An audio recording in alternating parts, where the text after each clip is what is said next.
And, really nobody's perfect. We all have dysfunction somewhere in ourselves and in others. So there's no perfection. There's no perfect marriage. There's no right or wrong way to do it. Be happy in your skin, love yourself.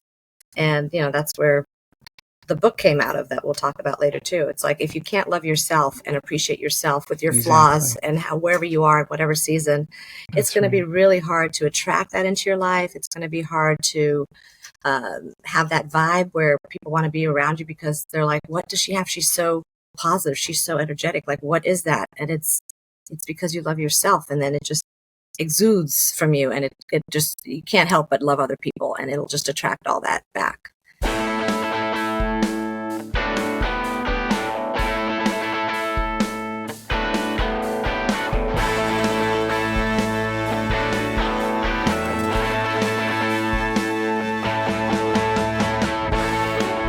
Hiya! Here we go. Welcome to another episode of Transform Your Future with me, Eddie Isin, where we sit down with entrepreneurs, thought leaders, and high achievers as they identify areas I can improve on and guide me to further my self-improvement practice. Together, we look at practical applications and ways to improve current systems and processes and stay focused on my mission. These are honest and open conversations designed to transform your future. For more information and monthly topics of interest, please go to transformyourfuture.com and join our newsletter. Our guest today is Vanessa Donaldson, a military spouse transition expert and reset coach. She empowers military spouses and veterans with exit strategy plans, from the back-end battlefield to blissful retirement on the civilian side. Armed with a master's in administration, a bachelor's of arts in international relations, and a certification in life coaching, she leads online and in-person mentorship groups along with her online-based community, offering camaraderie and support with a touch of nature and spirituality. This digital nomad, exploring America, Baja, Mexico, Canada, and Alaska in an RV, is joined by her retired Marine Corps husband and 2 old pups.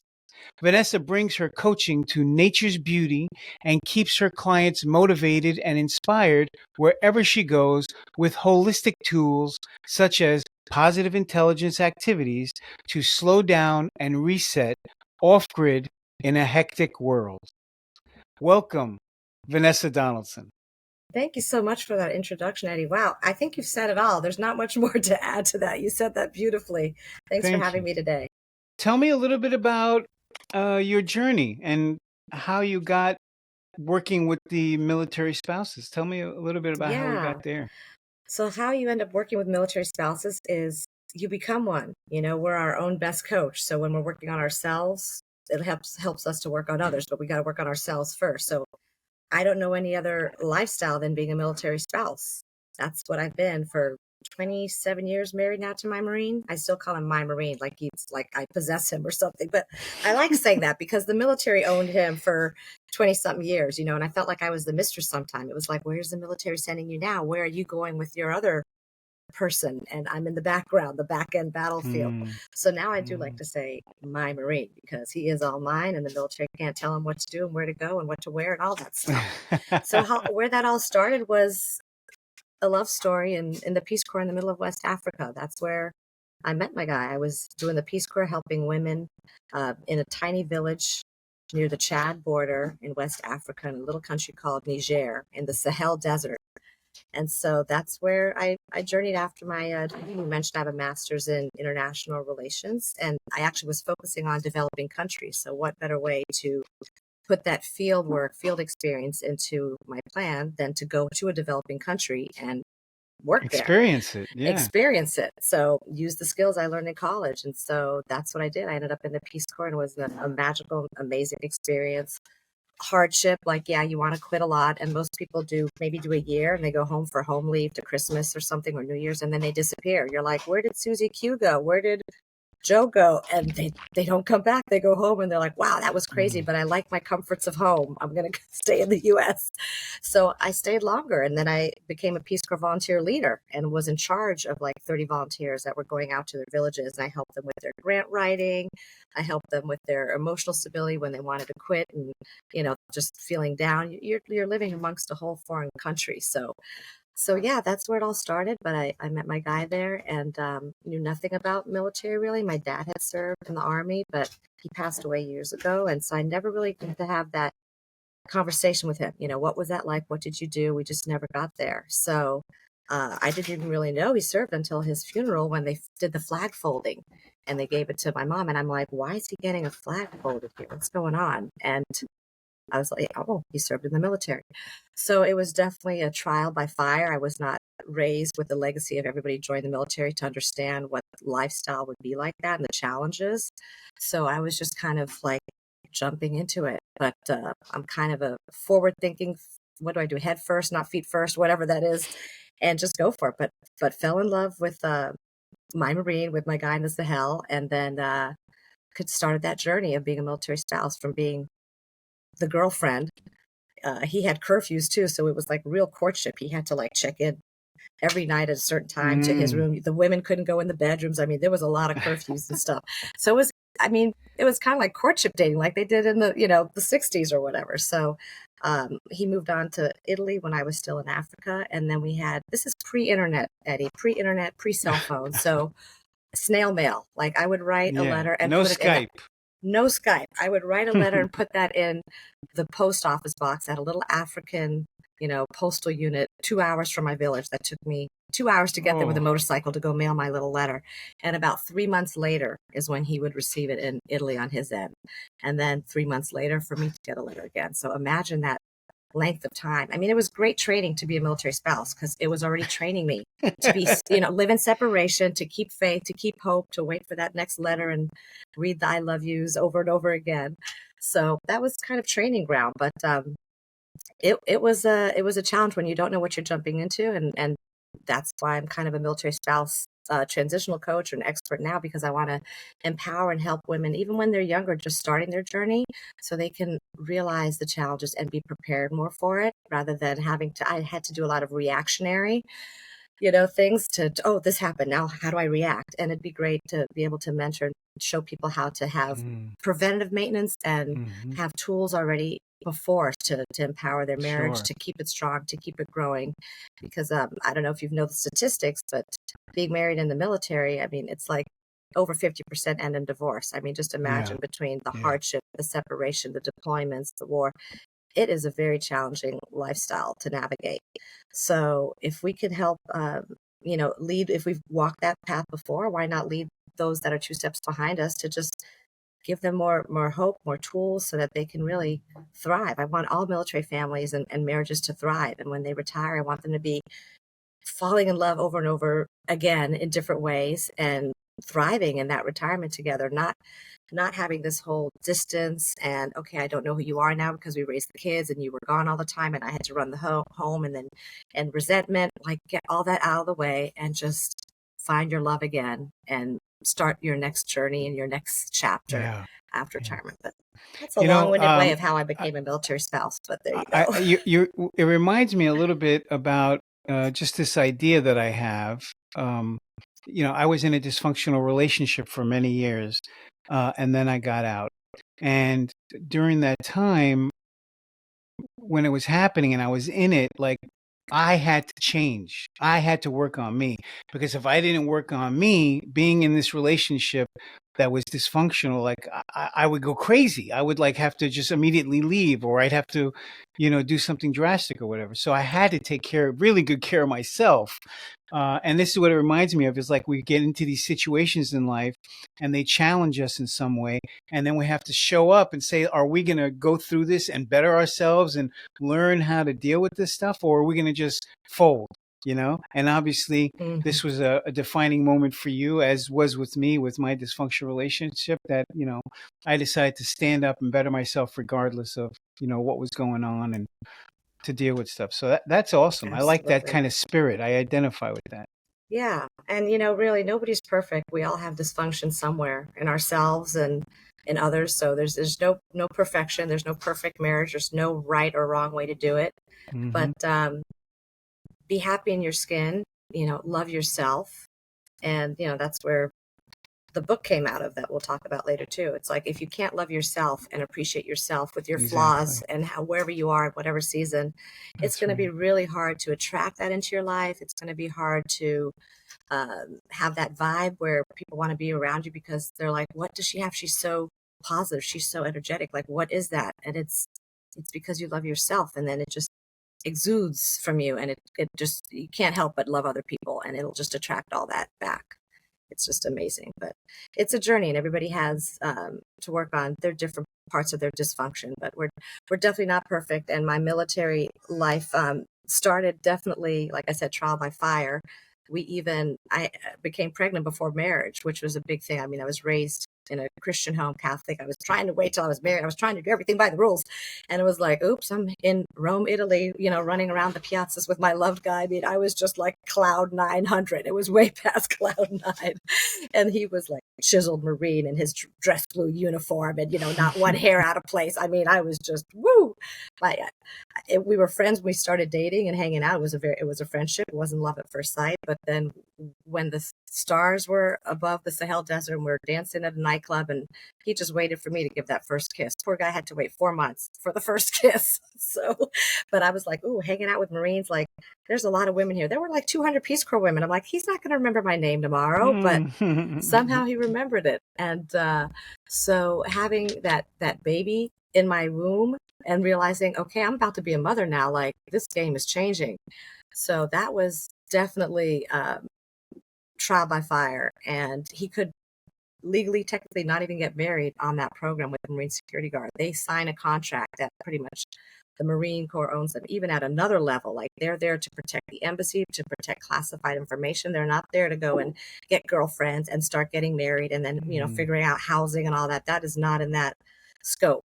So he was just coming off the program, and I had to tell my mom, and that was kind of a harsh reality for her too. Like, what? And I'm like, yeah, but we're getting married. We were talking about it. And, it's like a whirlwind between coming back from Italy, going to a courthouse. I remember standing in the line at the courthouse, and the woman behind the glass door was going, marriage or divorce? And people would be like, divorce, left. Oh my gosh, that's another defining moment. Can you imagine? Like, it wasn't no romantic white dress with flowers and all that. Marriage or divorce? Divorce, divorce. And I'm watching the line. I'll go left, left. And I got to the front. She goes, marriage or divorce? I'm like, marriage, right? And that was it. And I remember this woman, Carmelita, she was our marriage officiator. And we got that certificate of marriage, and we went right with that to the military base, which there might be other women with this story too, literally right to the ID office. And there I was. Now I'm a dependent. I've got that military ID. And like, it was like, wow, I'm holding this printed laminated sheet, and I'm like, okay, this is it. I'm married now, and I've got this military ID. I called my mom. She was at lunch. We were at Fairfax County Courthouse in Virginia. And I said, Mom, I'm getting married. If you want to, pop over and, see something and be a part of it. Poor thing. She had to go to her boss. I mean, how horrible. She said, my daughter's getting married. Do you mind if I take a longer lunch break? I mean, my poor mother, we had put her through the ringer. And she said she was driving over curbs, running red lights. She was just completely like in shock, like what's going on. And we stayed with her too for a bit when we were traveling and transitioning. And she said, we went out one day and we're like, we're going to go look for a stroller. We're having a baby here. We got to go get a stroller. And then that day we came back with a car. It was funny because we needed wheels too. And she was like, you went from a stroller to a car? I'm like, yeah, it's all kind of happening together, Mom. Like things are moving.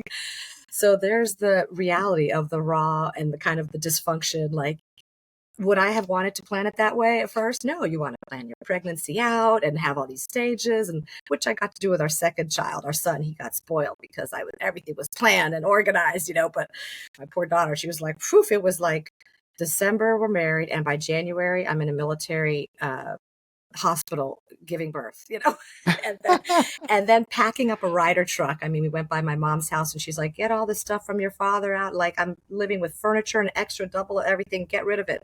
So we packed up her china and the entire house, like bedroom sets and bubble wrapping everything. And I said, well, don't the military move you? Like, don't they have people to come and do those moves? But my husband, the entrepreneur and the accountant that he is, he was like, why would we pay someone if we can do it ourselves? They give us a check and we do it ourselves. It's called a Diddy move. Have you ever heard that acronym?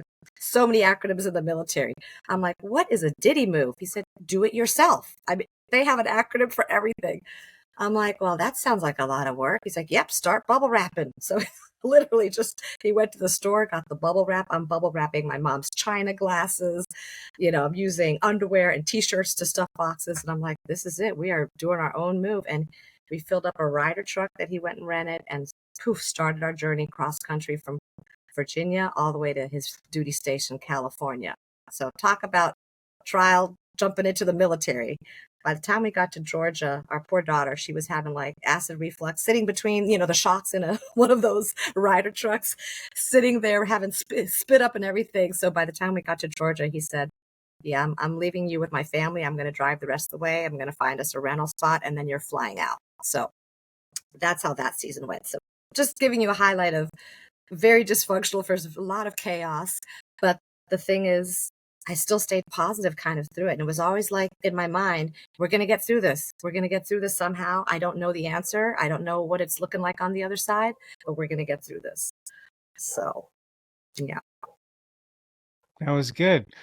So, and I know that you help in the transition into military life and helping people when they're younger, but also I know that you also help them to transition back to civilian life. Do you Yeah. want to talk a little bit about your experience with that? And Yeah, absolutely.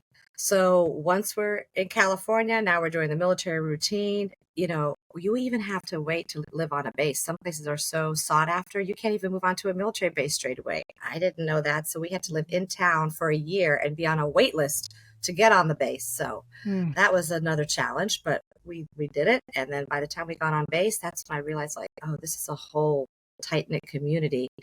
And the houses were like in duplexes. There's different house structures, whether you're on the enlisted side and the officer side. I mean, I was learning all these different things, like where do we live? Or, what is the difference between enlisted and officer? I didn't even know all that. Oh, the officers went to college and they get single standing unit homes. The enlisted who didn't do college, you go into duplexes. So didn't know that either. So next thing, we're at a attached wall with someone else. I said, why aren't we down the road, honey, where the single homes are? He's like, well, that's officer housing. I'm enlisted. I'm like, what does that mean? I mean, I was just learning everything as the day goes. So yeah, years of doing that, you just get experience. I was a key volunteer. So when the guys deployed, I was like a volunteer that would help around holidays, around family events, just to keep the family unit together, to be morale, to be mentorship, to be support. So I just couldn't help but going into my life coaching experience. So helping, I say, women from the back end battlefield to blissful retirement, that whole process is also just about being aware that one day you will not be part of that military community anymore. And as much as we kind of hated it, we kind of loved it too. There was something comforting knowing wherever we moved that we would kind of have our military cult or group or core together to lean onto. When you looked into someone else's eyes, oh, you're a military spouse too. I'm a military spouse. There's just an automatic connection. Like we just know we've experienced similar challenges with moving with families, with deployments, with homecomings, all of it. So once we get out, it's like you have a blank slate again. And it's hard at first to figure out what you want to do because you're so conditioned to just get your orders. Like it's a cable printout. Where are we going? Okay, we're going there. I'm going to look for schooling for my kids in this area. Okay, we're going to look to live in this neighborhood if we can't live on base. Okay, we're going overseas. What does this look like? So we just get our orders. We sit there, we look at the cable and say, okay, now we have a direction again. What do you do when you have a blank piece of paper, no more direction? Like, where are we going to go? Where are we going to live? What are we going to do? Are we going to keep working? So that's why I help people with that exit strategy, all those questions that you want to be able to ask yourself to prepare yourself and set yourself up for success on the other side. Like, are you both going to be able to maintain one income and just live on maybe your husband's retirement? Are you working yourself? Is there business or something you want to do that you couldn't do before because you were moving around, always being that support unit, but now you can shine and you can step out into something that you want to do that brings you life and purpose, which for me was life coaching. So all these questions, what do the assets look like? What do the finances look like? Can we make it work on one income? Do we each need a part-time job? What age are the kids? Are they still in school? Do we need to find some stable, decent high school so they can go to a public school and graduate on their own and spread their wings? Are they maybe getting out of the house? Are they empty nesters? So you're just you and your spouse maybe and the pups. So what does that all look like? All these questions, I'm just there to guide them and to help them process, because it's overwhelming and there's so much information. I mean, yeah, you can Google all kinds of stuff, right? You can Google and YouTube away, but there's something about having a connection and having someone to hold your hand or be in your corner and your support. Yeah. A person, a real person, a live person, not just a Google search of what do I do now? Where do I go now? So that's where I come in and just and community.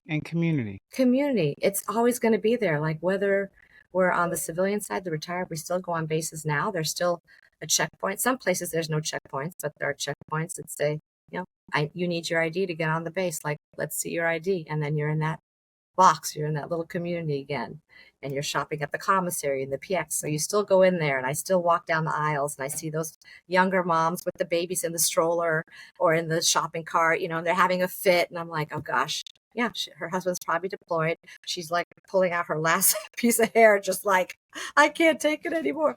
So we want to have that community. And that's what I talk about, the online base. We call it also like a FOB. FOB is another acronym we use a lot. It's forward operating base, because people ask, where do you live now? And, I'm a digital nomad, like you mentioned. We do the van life a lot. So when we're out in nature doing the van life, it's like, where do we live? We kind of live in the now. We live where our van is leading and where we want to go, and with no limitations and that freedom of movement. We follow the weather. I'm kind of a warm weather person, so I like to follow the weather so I'm not freezing in the van. That's why we did our Alaska Canada trip in the summertime, because I'm sure it's beautiful in the winter and you can see maybe the northern lights for and all that. But when you're in a van, I mean, there's levels of discomfort and I'm in my 50s now, so there's just certain levels that I'm different than the 20-year-old. Sure. I'm not tent camping. I'm more like glamping. But yeah, so when you coach with me or when you're in my world, you never know. Like the first question, even probably when you and I get on, it's like, where's Vanessa now? It's like, where's Waldo? It's like, where's she calling in from in the world? But that's kind of the beauty of it, to be able to, I wanted for myself something that I could still do, impact, leave a legacy, empower, but also have it be kind of mobile and remote, because I could tell my husband was not going to sit still like in a house at this age and in a rocking chair. Retirement does not mean like we're in a nursing home. Like, it's just a different season. But for him, and for a lot of vets, you find how to manage your PTSD too. They've all had deployments, they've had struggles, they've watched comrades die. So you definitely want to have that support and find how you're going to stay in the funk when you're kind of having one of those days. And so for a lot of vets, it is fishing, ocean therapy, water, and that's kind of where we spend a lot of time, because that brings peace. There's just so many therapeutic results from just being grounded and still in the water and just listening to waves, listening to the ocean. There's alpha, beta waves, all this stuff. Like, it literally does neurological empowerment to your mind, to your brain. So that's why part of the van life happened. It's because it's for therapy, to get off of the craziness of the world and the news. Like, we don't wake up, turn on the TV, listen to the news. Like, please, if anybody's doing that, please do one change if you want to take an action step. I'm all about action steps. If you're waking up watching negativity, make that a change. And I invite you to twist that. You replace anything negative, you replace it with something positive. So if you don't want to wake up with that negativity in the news, what in your world can you replace to make it a positive start to your day? And it's going to carry you the whole day. Like, either that negativity will lead and carry you and you'll just become more and more negative, or that positivity will lead and change, the path. Yeah, it reminds me about the story, the analogy that you have two wolves inside of you. One's bad and one's good. The question is, who's more powerful? The one that you feed. So if you feed Oh, the so good, true. then the Yes. good one's the one that's more powerful. You feed the bad, then the bad one's more powerful. So, but you were talking about all this, and you mentioned briefly for a second that you're talking about kind of like PTSD and traumas that being in the military that you are either part of, or maybe you're affected by somebody else's PTSD or trauma. Can you talk a little bit about how that influenced you and again about reset and the whole idea of resetting and getting away and reset Okay. to regroup? Yes, absolutely. Yeah. So when you have the PTSD, post traumatic stress syndrome, and people have that in civilian world too, right? It's not just a military thing. People have trauma growing up, and it's just a way to Yes. realize and have awareness first, like, okay, I'm having a reaction to something, I'm having a trigger because of something that happened in my past, whether it's a childhood or war. And Mm-hmm. how am I going to manage this? How am I going to not sit in it and dwell in it and let it eat me alive and just pretty much consume me and put me in a really dark, bad space? How do I do that? So what you do first is you have awareness about it. So once you realize, like, okay, this event happened and this is why I am triggered when, like if military people, even when they're eating out, like I was just speaking with a lady the other day at this conference, and she was dating a Marine, and she said he always had to sit with his back against the wall and have vision of the entry level. And I'm Mm-hmm. like, yeah, that's pretty Mm-hmm. normal. Like, yeah, a Mm-hmm. lot of vets do that. And it's, again, they are structured to always have that sixth sense, always ready for awareness of what's going to go wrong, and try to control everything. But we can't control everything in our life. We got to let go of some things. But things like that, even going to a restaurant, vets will sit against the wall because they want to have that vision of where the exit is, who's coming in. They just want to have that protection of that space to know how to react if something goes sideways. Mm-hmm. So being aware that you have triggers, and being aware that if you're reacting and lashing out at people and just making unnecessary comments, it's like there's a different way to do it. You don't have to be in that space. So there's tools, there's ways to be in touch with your emotional side, which again, for the military, when you're training a war machine, they're not sitting there having kumbaya moments. Let's all hold hands and Mm-hmm. let's breathe and take it slow and talk about our feelings and emotions. No, they're No, of building course not. robots. They're building robots. So now we got to get the robot out of the guys now, out of these women, so that they can be in touch with their emotions. So having the awareness that you're triggered over something is one thing, and then how do you get in touch with those feelings and let those feelings kind of come to the top? Like, feel that sadness, feel that emotion, feel that that the heart palpitating, like all those five senses of that you have. Like, get in touch with that so that you can be aware of it. And then after that, it's finding your own tools. I mean, this is the beauty of it all. Like, it's going to be different for everybody. It's like, what lights you up? What do you get excited about to do? And focus on that. Make that your passion. So I mean, some military guy, maybe they like painting. They're going to start just doodling, sketching, and that's going to be an outlet for them. Some guys like hunting. They like, I mean, my husband's hunter, gatherer, fisher, all that stuff. So something about the chase and the hunt and providing for the family with his own hands. I mean, he's teaching our son, and we're fishing and camping in the Keys. I mean, our son's learning how to spearfish. These are life skills, right? Because you don't have to Yeah. go and Yeah. buy it from, and it's also therapy. So why not have something that you're passionate about, and think about that? And that could take some time for a veteran to find. They might try one thing, another thing, and if it's just like, oh, this isn't really doing much for me, fine, look for something else. So some could get more into like bike riding, road bike riding, whatever. We find a lot of that's in nature camping. So it's a dual thing for us, the hunting, the fishing, but the camping life. Like, when you've been told where to go your whole life, there's just something so freeing to say, I'm going to turn the keys to this car on right now, this van, and we are going that way into nature. And the more remote, the better.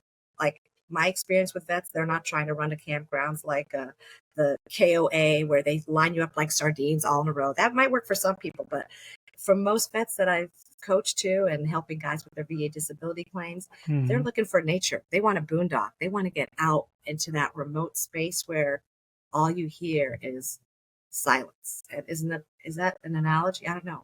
Can you hear silence? I don't know, but there's something so Mm-hmm. Mm-hmm. powerful about Solitude. solitude. But it's not total solitude. I mean, some guys can take it to that extreme too. Like they're just loners and they're just living off grid in solitude.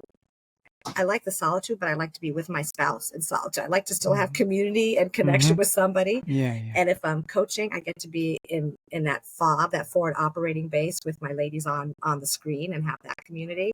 So, but there's something to be said about the power of silence and how we need that even more these days now because this world has turned into so much chaos and so much negativity and hectic. The whole era of technology and social media, like it can consume you. You can end up on a Twitter or a TikTok or whatever, and you scroll up and like, oh my gosh, 3 hours went. Where did it go?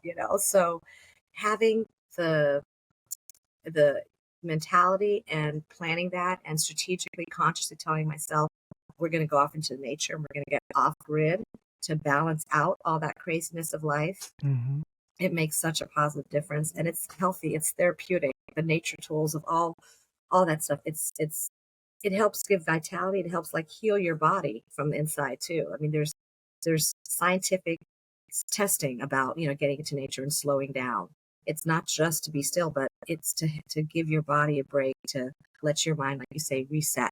So that's why I call myself the reset coach. Like we all need a reset in different seasons of our life, where it's seasons, whether you're just the newlywed jumping into marriage like me and having a baby. Okay, reset motherhood. What is this going to Mm-hmm. look like? Mm-hmm. And then deployments, doing the military life thing, reset, husband gone, I'm managing the house, I'm managing the kids. What's this going to look like? Where am I going for my Mm-hmm. support?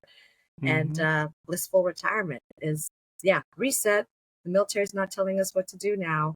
What are we going to reset so that we can thrive and be happy on the other side? So, if I'm understanding correctly, part of the reset practice included in there is not just removing yourself from the noise and finding peace and working on being here and now where we are and being present, but also in finding things that you enjoy and developing new practices based upon those things so that you can have a more Yes. fulfilling life.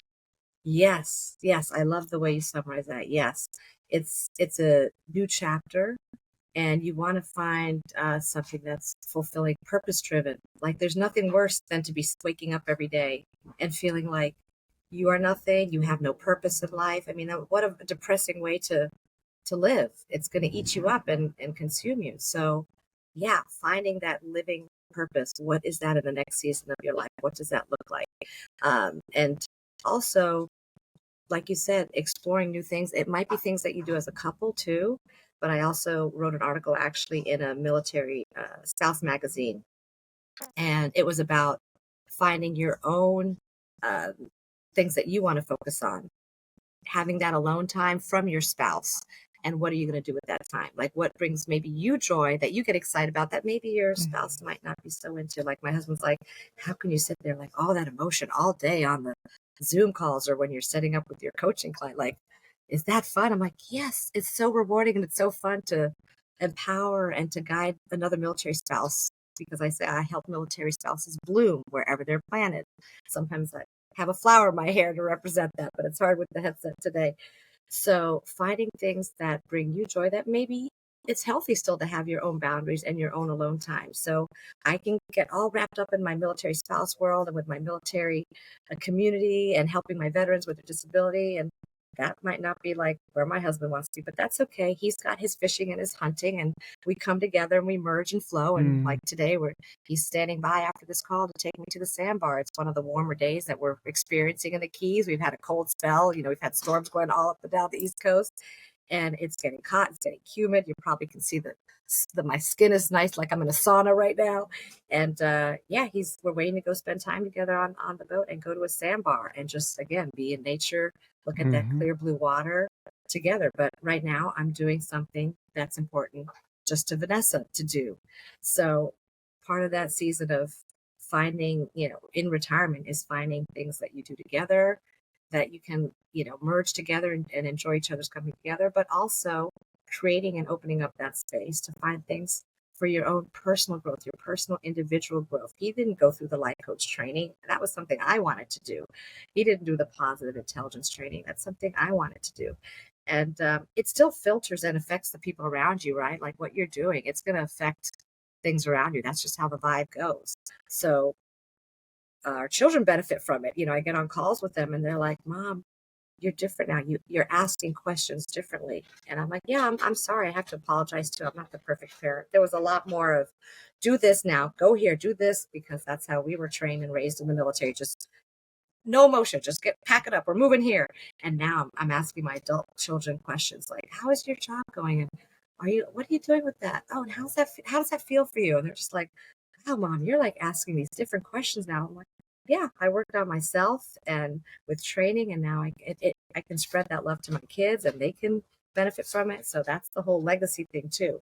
When we're getting into retirement, we want to leave a legacy with the next generations. Like, what brings us fulfillment? What brings us purpose? And how is that going to translate and transfer to the next generation? So think about that in your life. And what does that look like? Yes. And being a power of example in that way, right? Because that's how we really teach everybody, is really by the power of example we hold, not by talking, right? It's by how we handle things and the actions we take. So true. Yeah, I was just going to use that word action. Yeah, we can just be lip service and talk. And, our kids, our family and friends, extended family community, they're watching and they're learning based on our behavior and our actions. So, and if it's not in alignment with what we're talking, then it doesn't go over so well. People are confused. Like, what is this? Like, she's saying this one thing, but then she's doing this thing. It's not in alignment. So find what's in alignment with your life, and I just went to a training event with Mind Valley, and it was all about, we have three brains, really. I didn't think about this way, but three brains. We've got the head brain, right? That's just like very intellectual and maybe limiting ideas, telling us I can't do this and I can't do that, and what if. And then we have the heart brain, which is like the feelings of, okay, emotions, like there's beating. And then there's the gut brain. So that's like, oh gosh, the gut, like what hurts or what brings joy, like head, heart, and gut. So, I mean, kind of like mind, body, spirit stuff. So, yes, exactly. Yeah, putting that all together, it's a whole balance of it. It's not just one, and you got to listen to the other and see if one is taking over more than the other, and find that balance within you. Yeah. And, I think the challenges I've had has been, I often can get very hyper focused on goals that I'm working towards. And I might decide that the best way for me to reach these goals is working 70 hours a week, 6 days a week, and just putting in 150% and all my energy and everything into whatever that goal is, whatever business I'm running, how I want to boost the sales, whatever. And then I forget about myself. I forget about that I need to do other things that enjoy me. I need to give more to my relationships than just, honey, I'm home, I'm tired, let me eat something. And, oh, I really don't want to talk tonight. I talked all day. Can we talk tomorrow? So that those are the most challenging times, I think, is not balancing my time, because you said balance, and I always have this thing about balance. It's like balance is not balancing time. It's about balancing my priorities. It's about me including other priorities in my life, not just one priority, right? Like you're talking about balancing the body, mind, spirit, right? We have to include all of those things in our lives. So I think it's really helpful what we're talking about, and I really identify with it a lot. I'm also really interested about self-love, because I have been practicing spirituality and living in the now and breaking the chains of any kinds of addictions or bad habits, changing the familial dynamics I grew up with and breaking the chains of those things. But still, I find I may act in ways or speak in ways that show I maybe don't fully love myself at times. And so I'm always fascinated in talking about worth and self-love and love and acceptance of yourself. I like to say, you said it too. You said it's about, good, bad, whatever, all of it. You got to love it, right? I always say warts and all. Like, you know what I'm I saying? love Like it, my love it. hair, I'm getting a bald spot. I have to love myself with the bald spot anyway. You know what I mean? I can't just say, I'll love myself when I get a hair replacement Mhm. surgery. I have to love myself now, right? Yes, So I'm yes. interested in us talking a little bit more about that book you're working on and loving yourself Yeah, and loving others. yes, yes. I'll see if it probably, yeah, it's called I Love Me Because. So that's like half of it. It's a dual book. It's like a coffee table book with two parts in one. And then I Love You Because. And it's an anthology. It's a compilation of 20 authors that got together. So on the link, if you go to it, I interview some of the authors so you could see their perspective of their I Love Yous and I Love Me's. So you have to I love me first and find that for you because like you said, the self-love and you're working so hard and you're doing so much for other people. If you don't make that space to love yourself, it's just gonna it's gonna be taken away from you. Like all you're gonna do is lose parts of yourself more and more. And we want to keep that part whole so that it can overflow to other people. So my I love me part was just the fact that I've navigated, that's my story. I've navigated a challenging military lifestyle from, I call again, back end battlefield to blissful retirement. And there was babies, Birkenstocks, I say first, because I met my husband in the Peace Corps. So I was running around in Birkenstocks with my braided hair, building Hmm. wells and doing agroforestry and all kinds of crazy stuff where I look now like, wow, that was a different life. Amazing. And we had a military coup. I had to round up a bunch of volunteers and go to the Nigerian border and with a Hmm. walkie-talkie and figure out, are we staying in this country or there's a coup? Like there's a government overthrow with guys with trucks and AK-47s Oh going up my and down the God. street. Like, I know when you look back, it's a different life. So navigating through all that from Birkenstocks to, I say babies because the baby kind of got in the middle of the Birkenstocks, and then the back end battlefield because now I'm a military spouse, and all the way to blissful retirement. So that's the I love me. I've navigated that. I stayed positive with all that negativity and all the statistics that would say, you can't do that. You guys aren't going to survive this marriage. You guys are going to fall apart. Statistically, yeah, just it'll be done. No, I navigated all that. So I love me because I've done all that and I've worked on that. And I'm so proud of myself for that. And I want other women to have that too. And then the I love you, it could be different for all kinds of people. For me, it was the I love you, and you're talking to a person, place, or thing. And for me, I'm talking to the love of my life, my Marine, who I met in the Sahel Desert, and the things that I loved about him when we met, and the things that stood out to me, like his integrity and his character and his humbleness, and all these things that attracted me to him. So that's my story there, and it's three-dimensional because some of these stories, there's pictures in the book, there's words, so it's written, there's pictures, and then there's also QR codes. So if you go to mine, of course, I like to encompass everything because I like all of the senses. So there's a QR code on my story. So you'll go and see some writing first, some pictures, and then when you put your phone to the QR code, you'll hear my voice expanding on that story.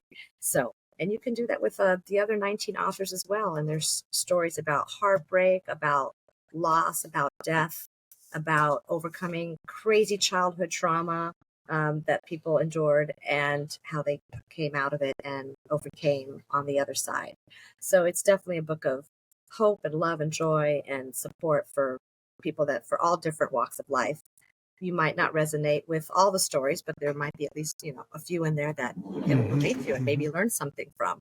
Hmm. So this book too, it's interesting how it came apart. About last year, that was one of my like professional goals. I said, I want to write a book. I want to be a part of a book. I got it. That's just, I was on my heart.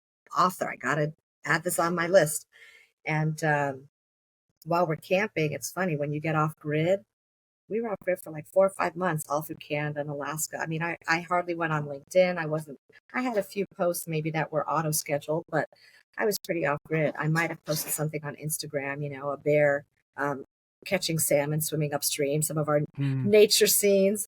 And so the fact that the book actually developed and turned into something, it's still almost like a dream or a myth, but it's because I took all that time out of the hectic digital world. I could be so in peace in nature and relaxing that when we were coming back to the States, serendipity, I opened up my LinkedIn and somebody had mentioned, it was actually my professional photographer sent me like a link or posted on her thread on LinkedIn. Hey, there's a book about love. If anybody's interested, click here. And, I kind of know this person, but I just wanted to share this. And it was like a beaming light. You know how some things are just so powerful, like you can't not see it? It was a beaming light. I mean, I had 10,000 emails I hadn't read and junk mail going everywhere, but I was like, I'm not going to let that get to me. I saw this beaming light and I said, a book about love. That's what I am. I am love. I want to share love. I got to write. I got to email this person. So I clicked on her calendar link. I happened to have reception that day because that's always on and off, hit miss too with camping. And we had a conversation for like 20 minutes. And I said, yes, I say yes to this project. It was in a budget that I could handle too. I just happened to have a little money left from coaching that I could apply to my business, invest in myself. And I joined the group. And at first it was very intimidating because I kind of joined a few weeks later than everybody else. And the authors had started writing and all that. So I'm like, oh my gosh, am I going to really get this together? Am I going to be able to pull this off? And because you've got a publisher and someone who's holding your hand and the accountability, yeah, you show up, you start showing up more and more. And I'm like, and it makes you better. And it makes you better. And doing book writing, people say, yeah, it opens all kinds of doors. So it's brought me down all kinds of avenues that I never expected before. And no one knows that until they write their own story and they share something. So the goal was to have this done in 2023. I was a little shy of that. I was like, but she said, it's launching January of 2024. We're launching it. And I'm like, good enough for me. December 2023, January 2024. We're getting this done. So it launched on Amazon in the mid-January, and within a week, it already went to Amazon number one in several categories for like photography and creative visualization because of all of our pictures. So even in Canada, we got like a number one. And so, I mean, and half of us in this book, I'd say all of us, that was not the goal. We weren't trying to even write a book. So you got to write a book and get to number one Amazon. But there's just so much love, I guess. The picture, the lady that she used to do the graphics, like it just caught people's attention that week. And we got some number ones out of it, which is another little blessing. But the more that you write, I think writing, journaling, that's another way that, to give self-love for yourself, to express yourself on paper. It's one thing in your mind, but something about either typing it out or writing it out or doodling it, it takes it to a different level when you start giving it a life and giving it words and names.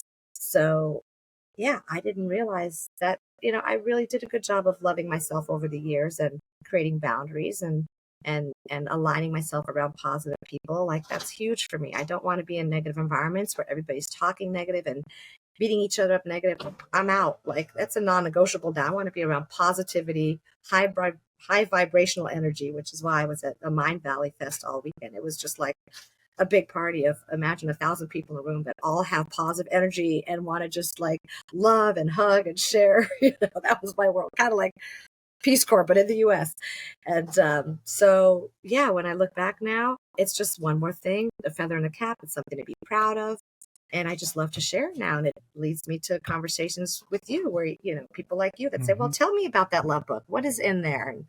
And so, yeah, it's a really exciting thing. And I want other people, everybody to find something like their goal. And, even if it's just one goal, so I think I gave a little action step to like just being surrounded around positive people. So another action step is just think about one thing that's been on your list of things to do, and don't worry about the 20, 30 things on there. That's overwhelming. Like I'm never going to get it done. Just one thing and focus on that for a while. Because what you focus on expands, right? Yes. Focus on your relationship with your family, like you said, when you're not sitting in front of your iPod, your podcast equipment, and that's what you focus on.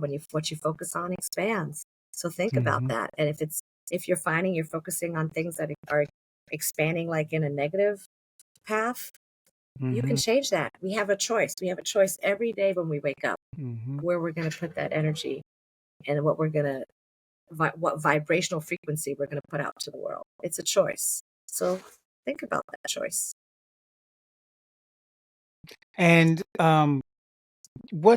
just out of curiosity, as we're talking about this, sometimes I think what people need to understand is what it looks like on the other side, right? So to me, I wonder, what do you think? Somebody who loves themselves, what does that look like? What kind of attributes does that person have? Mm. Yeah, that's a great question because if you're not there, and in the book you'll read stories too where people like it was really hard for them to write about I love me because they're still working on themselves and they're not seeing the love in themselves. Mm. So it's hard to see what's on the other side if you're not experiencing that right now and you're just in a world of crap and everything's gone wrong and you've had death or spouse left and you Mm-hmm. know broken relationships, like on and on and on. If you don't see that other side, you don't see that hope, you've got like a horse with the blinders on and you're just like, I don't see it, I don't see it, I'm not there, that's not me.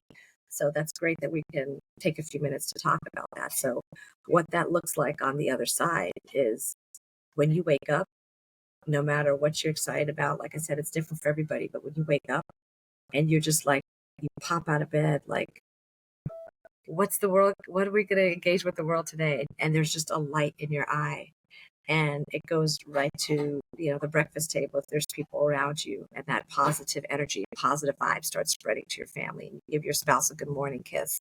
Like, it's the little things too. We don't have to think about these massive goals or massive things we accomplish. Like, when was the last time you just gave your spouse a kiss, looked them in the eye and said, I love you for who you are. So when you have that love for yourself, you just can't help but shine that to other people. So your spouse, your kids will pick up on it, your family, and then strangers at the grocery store. I mean, I don't even know how many times, and I make it intentional when I go out and I'm buying groceries. If I see someone sitting at behind the counter, a woman that just looks tired and she just looks worn out and she just looks like she's not having the best day, and who knows what's going on in her world, I'm going to be that person to give that smile if I'm passing her and say, "How are you? Oh, thank you so much." Acknowledge them, know that they're there and they're loved. So you love yourself again. It's going to walk into all kinds of scenarios in your day, just encountering people, different strangers along the way, and how you react to them, how you're gonna light up their world because your world is lit up. So it flows from yourself to your family to strangers to the community, and it can flow into your business, how you show up for your business, how you if you're working in an office somewhere, like how you're connecting with your employees and your coworkers. It all starts with you and how you love yourself and how you show up for yourself. So that's kind of what it would look like on the other end. And I want everybody to wake up and have that positivity and positive energy and find tools. Affirmations are huge. I've heard other podcast events you've had with other people, starting with putting those affirmations on your mirror in the morning. Like when you wake up, right? We're all going to go to the bathroom and brush our teeth and wash our face. So that bathroom mirror can hold all kinds of goodies. A sticky note with just affirming things for yourself, that I love my smile because I love my eyes, because go through your body parts and write those affirmations down. Change the sticky notes on there. Because I'm a woman of faith, I do scriptures too. So I would have little Bible verses and little scriptures that I can Mm-hmm. change weekly Mm-hmm. that I can look at. So when you're reading Mm-hmm. it, you see it where you're brushing your teeth, where you're looking yourself in the mirror, it's going to start rubbing off. Mm-hmm. Yes, yes, yes. So, how can viewers find out more about the book and get information from you about the book? Oh yeah, the book. So yeah, it's all based on my website, which we'll put in the show notes. Resetwithvanessa.com is my website. RESET, because we talked a lot about that with the Reset Coach. And there's a link also there for the book. And I think you're going to put that in the show notes. But we're doing Yes, yeah. pre-orders. So it's, resetwithvanessa.com/book-promotions. But we'll put that link in there. And that's where you can pre-order. And I'll just collect your name, your mailing address. And there's a link. And you can pre-order the book. And of course, because I did the Peace Corps and I'm so much into charity, we ran a boating ministry before. I always have to have some type of ministry attached to my stuff. That's just part of how I roll. Mm. So proceeds, 10% of book purchases will go to my military spouse community, the online community for empowerment and mentorship program. So, military spouses, that's one thing. We're on fixed incomes, and not all of them can afford the coaching. And so I wanted to make it a way that people could still have that community and build camaraderie and have that connection and accountability and support. So that can be through the book. I said, well, why not just take some of those proceeds and put it to my group military spouse program? So that's what happens with the proceeds. But I love me because, and then I love you because, the name of the book. Thank you. That's awesome. I definitely feel all the love, and I've really enjoyed our time together and the talks leading up to it. I wish you the best. Is there anything that we haven't talked about that you wanted to touch on?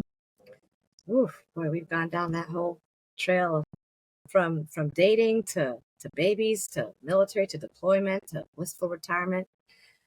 So I would just leave you with, again, that action step. We can talk, but if you're on this call and something's resonated with you, take action on something. It's a choice. So what action are you going to take on today that's going to show that you love yourself more, an action for yourself to love yourself more every day, maybe an area that you've been hard on yourself. So what action step are you going to take to love yourself more? Like something that you're going to do maybe every day to build that in your mind so that it goes into your mind and then your body and your spirit. So it goes from the head to the heart to the gut. What action you take for that? And then I invite you to expand on that and think about one action step you'll do for someone else, like spreading kindness, spreading love. There's love, hope, and faith, they say in the Bible, but the greatest of these is love. So what one action step, one thing you can do maybe in your world to show love to someone else other than yourself too? It's a balance of both. Thank you, Vanessa. Thank you so much, Eddie. Gosh, it was such a pleasure. I can't believe it's been an hour already. Sometimes I do these 20-minute talks and I'm like, oh, we're in and out, but I'm like, an hour. We could probably go on for 2 hours, but we don't. I think we can go on much longer. But thank you so much for carving time and having me today. And I hope we brought some value and some positivity to our audience today. And reach out to either of us if you have more questions, and we're here for you. For more information and monthly topics of interest, please go to transformyourfuture.com and join our newsletter.